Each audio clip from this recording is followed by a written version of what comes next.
Hello, my name is Tristan. I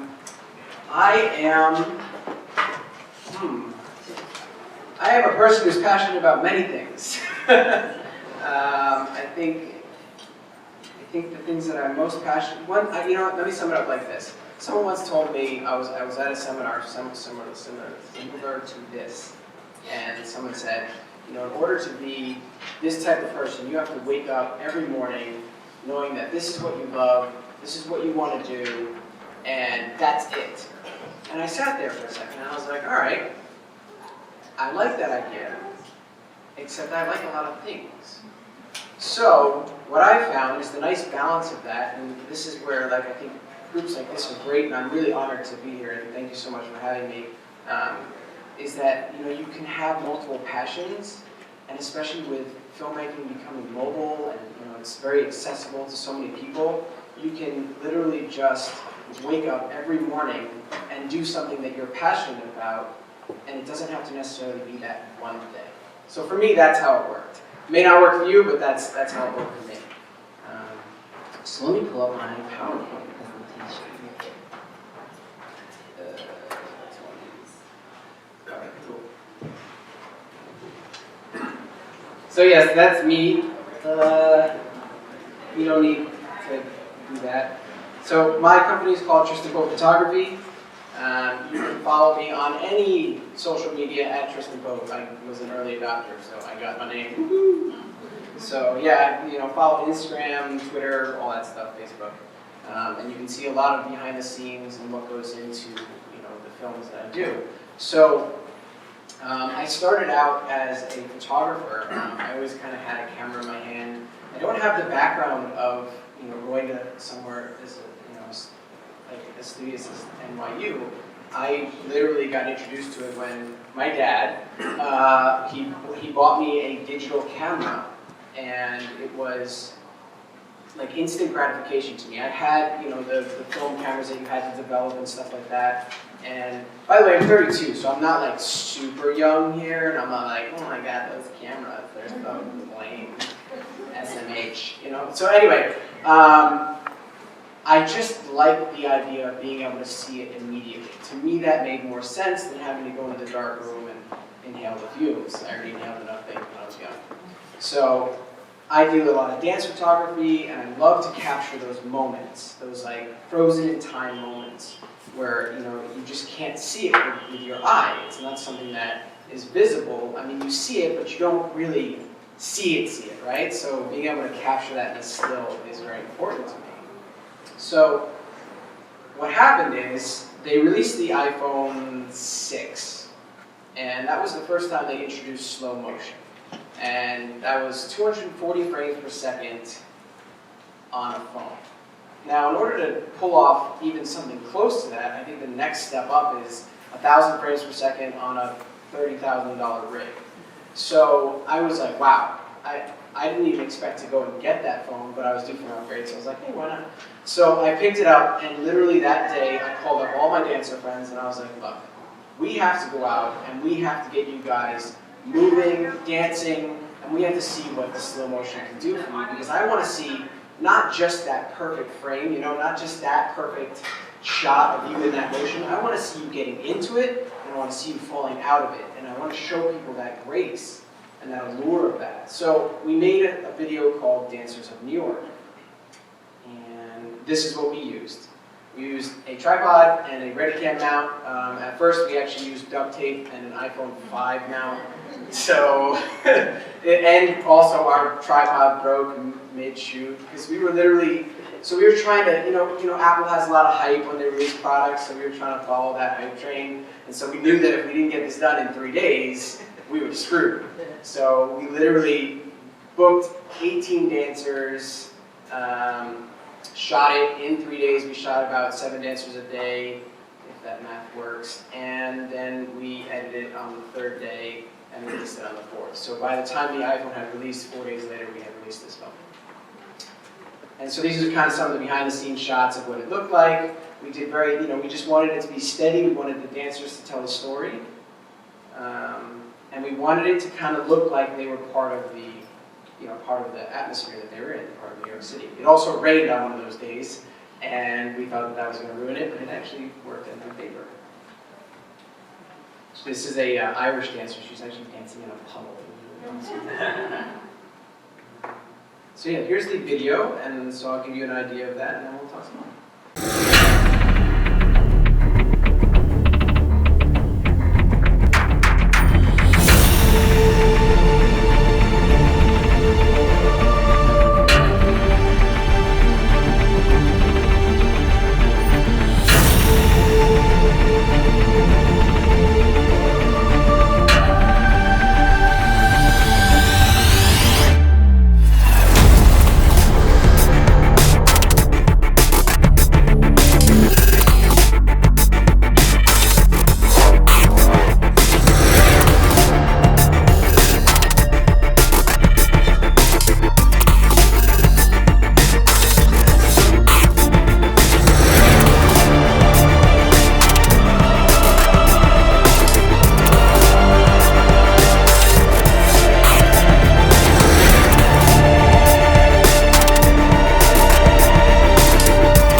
I'll talk over this beautiful music.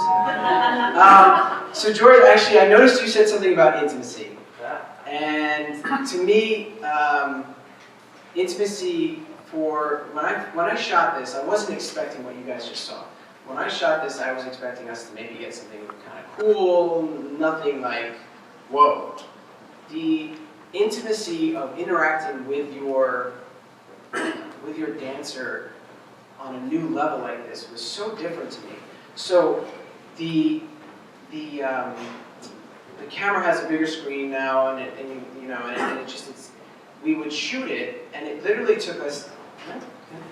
We would shoot it. It would take us about 30 seconds per shot, because I could have the dancer come up, and we would just kind of like sit down here, and then I'd be like, all right, I shot it. And she'd be like, okay. And then I'd bring her around. You could edit right in the program, and she would take a look at it, and she'd be like, oh, my form's off right there. And I'm like, oh yeah, I have a shadow over here. I don't really like that. And so we could both get what we wanted out of this just by playing it back on the phone immediately. So 10 minutes later, we had the shot. And then I moved on every 30 minutes. I had a dancer booked, so 10 minutes per dancer every 30 minutes, and we had no problem getting the shot that we needed, because the phone itself was allowing us to do these crazy edits just on the fly. So I don't know if any of you have ever worked with a dancer. They're extremely particular about their form, and if you don't get that form right, there's no use in using that, because it's bad. It's bad for them. It's not going to help their careers. It can hurt their careers. So you want to make sure that it has the perfect shot. But as the filmmaker, you're like, is the sun at the right place? Is the background perfect? Oh shit, so you're trying to balance their happiness with your happiness, and the iPhone opened up that, ability to just do both of those and just have instant gratification for it. It was like, wow, this is the next level of this stuff. So yeah, I guess I'll read this unless you guys have already read it, but the biggest challenge is really simple. It's ourselves. When shooting on anything with limitations, it's in our own ability to adapt and overcome that lets the piece of equipment truly shine. We are our own worst enemies, as they say, but when we approach it not as a problem and more of something to get creative with, that was the best fix. I am so glad I can correct grammar on the fly. So, the idea behind that is that you really do need to, iPhones and Androids and all these things, all this mobile filmmaking is great, but you have to figure out a way to creatively overcome the boundaries. So when I was finishing up Dancers of New York, I actually had my camera on as one of the dancers was walking off in Central Park, and I swear to God, the sun came through the trees, her hair was like blonde and billowing, it was out of a freaking movie, and I recorded it, and it was in slow motion, so I was like, and I was just like, wow, that's beautiful. And then I realized, holy crap, I've had this film idea in my head for years. I like to do home movies, I like to capture the intimate moments between people, and this is where I'm going to hit that right now, is the iPhone to me was finally the medium, because I have DSLRs, I've shot on Reds, I've shot on Scarlets, you name it, I've shot on it, I know it, I understand it, and the iPhone, in that moment, opened up my eyes to being able to tell the perfect story. I don't care if it's 1080p or 4K, a story is a story. And that's the strongest part of what you need to do. So for me, the iPhone opened up the opportunity to do the next film, which was Romance in New York. So the idea of this film was that over relationships and stuff like that, and being someone that enjoys capturing those little tiny moments with people, I have a lot of little videos of my family or ex-girlfriends or current girlfriends where it's just moments, and you like to look back at those, and they're great memories, and it's really nice to watch. But I always wanted to show it as a full story, a full day. What would it be like if you could follow a couple through their entire day? No hitches, no marriage proposals at the end, no dying in a car accident, nothing crazy. Just capturing the tiny nuances of romance. And so that's where the idea came from, was being able to see that I have this little tiny camera that's not invasive, and I can get really close to people, I can sit in a restaurant and not get bothered, and I can do a ton of stuff, and I'll explain more of that in a second. But Romance in New York was born, we kickstarted it, it was an extremely successful Kickstarter campaign, we surpassed our goals, and that's weird. So yeah, the idea of it, and this is what we pitched it as, was to show anyone with a camera phone these days can capture the most intimate moments beautifully. Because I truly believe that with these things that are in our pockets, whether it's a film or it's an actual moment, like if it's an actual memory or something that you're at, like at a family event or with your girlfriend or your boyfriend, I think that it's really important to capture those moments. And I think often people go, no, put that away, because they're so prevalent now. Back in the day, cameras were huge and it was expensive, and film was expensive. And so when the family brought out the film and the cameras, people were like, oh, let's do some fun stuff. Because they knew it cost money, and they knew it took a lot of time to set up, but now because everybody has one, they're like, put that away, we'll do it later. And nobody ever captures the moments anymore. So, let's see what we got. So we had to do a casting for this. Casting was very interesting. It was a lot different. It's in a casting session, as you guys probably know, there's a camera behind a desk. You sit behind the desk and you ask them to read lines. In this, we did that, but then we were like, okay, now I'm going to come around the desk and I'm going to throw this phone like 2 feet away from your face, and I want to see who laughs.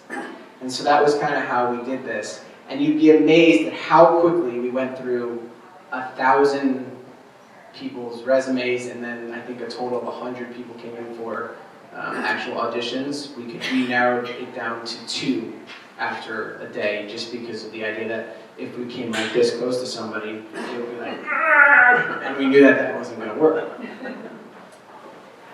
So, Romance in New York City was born. It went through a year of film festivals. You can go onto my website, tristanbook.com. You can check out behind the scenes. You can check out the entire film, which is available on iTunes. It's also available on YouTube in case you don't have iTunes, you don't want to download it or whatever the hell.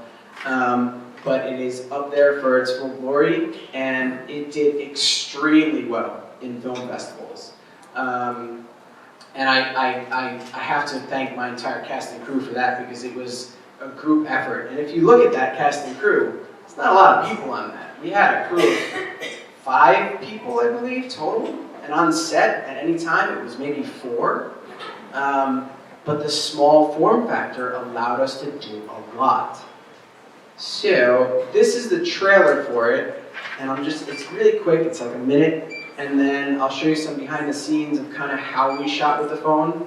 and then I'm going to kind of wrap it up.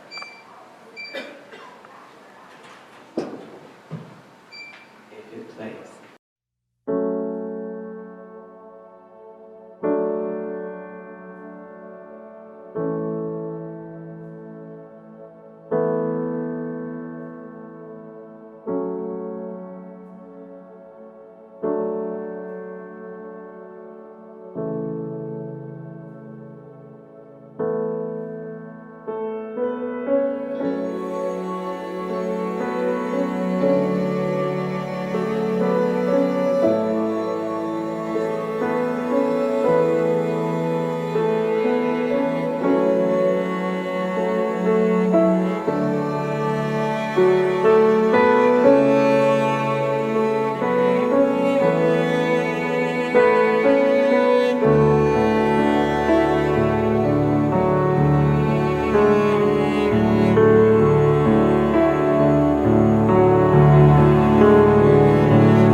So yeah, so that's,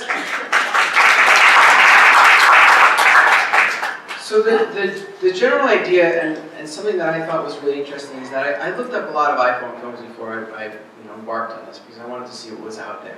And I didn't see one romantic film out there. And I think there's a good reason for that.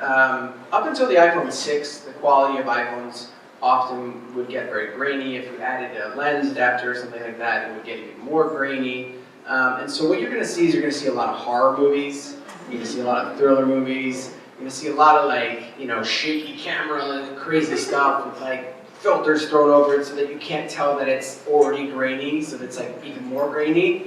What I tried to do with that film was I tried to make the clearest possible picture I could so that it would feel as though you were there.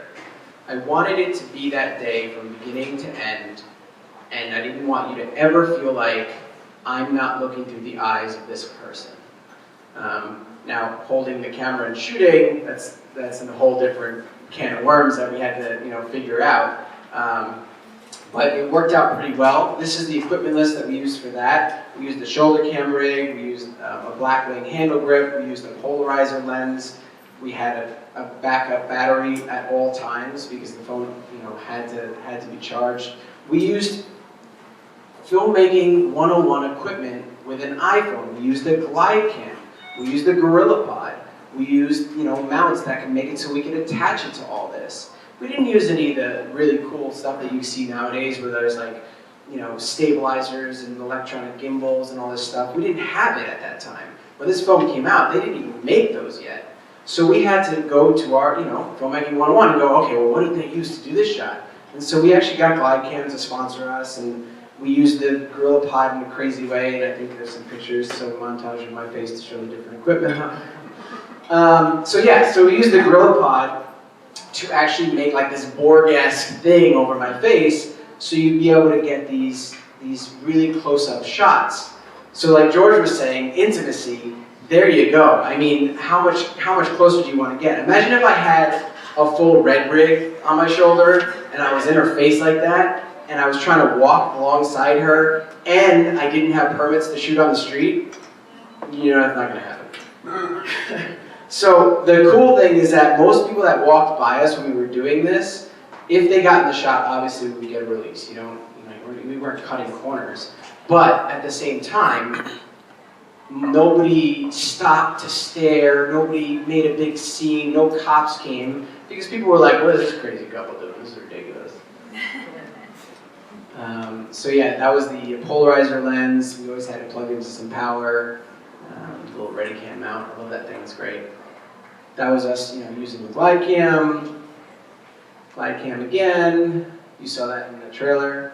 We actually pocketed the flowers, so when you see it pluck off of the thing, it's not actually being plucked. Insider information. Yeah, and I mean, obviously I was so happy because I was like, oh my god, this is amazing, it's an iPhone. Oh my god, enough of my face. So this was the shoulder rig. We use different things to get different shots, and that's kind of what I'm trying to get across here through these pictures, is that there's just a ton of stuff where you can overcome the limitations of what's in your pocket to come up with a creative solution. Like for this shot, we had the clink glasses, and to make it look like my head moved, I actually had to I aimed it down, and then I was like, okay, now how does it look like I'm drinking? Okay, let me bring the cup up and lift. And so it gives it the approach that you're drinking. We used a program called Movie Pro. Filmmaker was not out at that point. But we have worked, me and George have worked on a couple projects together, and I do enjoy Filmmaker a lot, so it is definitely a program you guys should check out. But Movie Pro, the guy in India actually worked directly with me to customize some of these features to work really well with this film. And we'll just kind of scroll through this. One of the weird things about shooting POV film is that you have to be in costume. I actually got a manicure that was very uncomfortable. I don't know why you guys do that for relaxation. It doesn't make any sense to me at all. I had to get this waxed, okay? I have hair here. Do you guys have hair there? Yes, no? Why did you have to do that? Because it looked weird in the shot. Like it was just like, oh, gorilla hands. And I was like, oh god. Like you didn't want to look at anything else with my hands. I was like, look at the pretty girl or something. Oh god.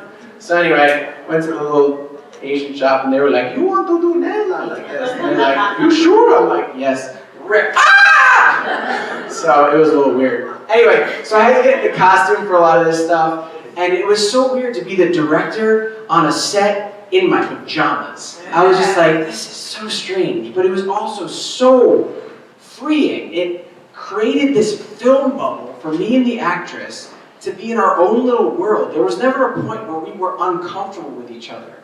The more we shot, the more we built a friendship. I have people contact me all the time and they're like, oh, is that your girlfriend? I'm like, no, that's an actor that we paid and she's married. And they're like, but we thought you were like a couple. And I'm like, well, good that we succeeded. But it really allowed us to get that sense of intimacy. I mean, it doesn't get more intimate than that, guys, so. Ladies. Yeah, so we had a lot of fun with it. That's my white balance card. It's my hand. And yeah, we just kind of played around with it and had a good time. Let's see what we got going on here. But you see, there's just so much freedom, and we did stuff in a restaurant where we were shooting. We did it in this little room. All we needed was a China light and a little LED. When we were in the restaurant, we didn't even have to shut down the restaurant. All our locations, they gave us the locations for free. They allowed us to shoot there for free because we literally didn't shut down their business. We could work around everything that was there. When we were in the restaurant, we were in a little side corner and nobody questioned it. They were like, okay, crazy couple again. So this was definitely one of my favorite shots. And we definitely loved it afterwards. That's what that look is. And then you have to do, then you go through your normal process like any film, you do color correction and stuff like that. That's raw out of the iPhone. The reason I use iPhones is because they have the most neutral color out of all the phones out there. The Samsung Galaxy, for instance, has a very poignant, or very very saturated look.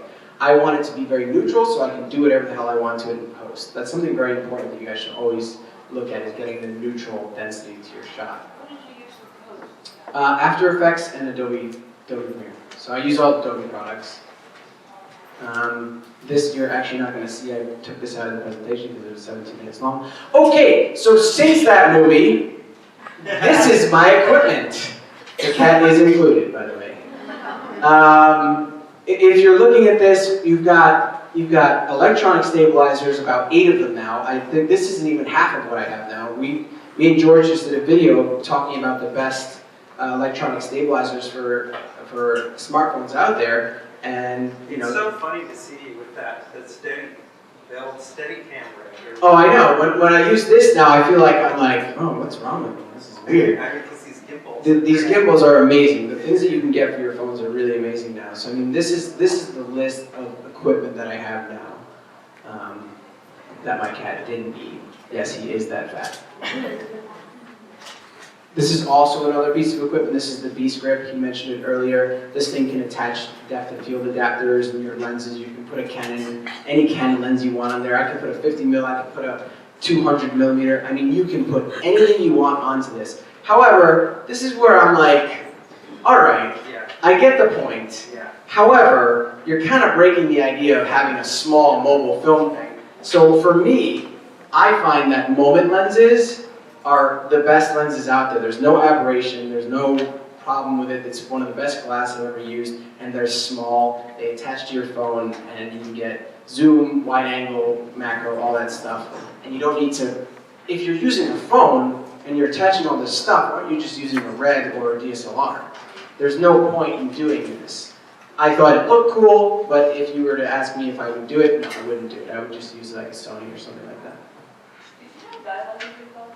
Did I have dialogue? I did not have dialogue. That's how I got through that problem. If I were, I get that question a lot. If I were to have dialogue, I would have had someone with an external pack and a boom and lav. That's it. That's the way I roll with any film. I want there to be a backup and I want there to be a boom. So external audio. Audio is the most important part of your film. You can have the best looking image in the world. If your audio sucks, your film sucks. People are gonna be like, something's wrong. But if you have like really good audio and your film looks like shit, people are gonna be like, wow, this is really artsy, man. So, yeah. So the most important thing to remember is that no matter what medium is being used, the basics of filmmaking still apply. With any new medium, it is even more important not to lock yourself into filmmaking 101, but to push the boundaries and the technologies and the processes I have learned over the years. Be creative. Embrace the fact that your camera won't shoot 4K resolution. Well, now it can. I wrote this when it couldn't. Read and play. Enjoy the small form factor and get those shots otherwise impossible on a large camera, while embracing the suspension of disbelief. I cannot stress that more. That suspension of disbelief in film is like, oh, it's amazing. It's so freeing. That's just a quote that I really like. We'll see what's that. Okay, so I'm just going to leave that up there as I close off here, so you guys can read that. And basically, yeah, that's what I do. That's what I've done. If you want to go check out that film, it's on iTunes, Romance in New York. If you want to see more about me, at Tristan Pope, any social media, tristanpope.com is my website. And thanks so much for having me here. And I know you're funny, but I think we're going to do a Q&A. So.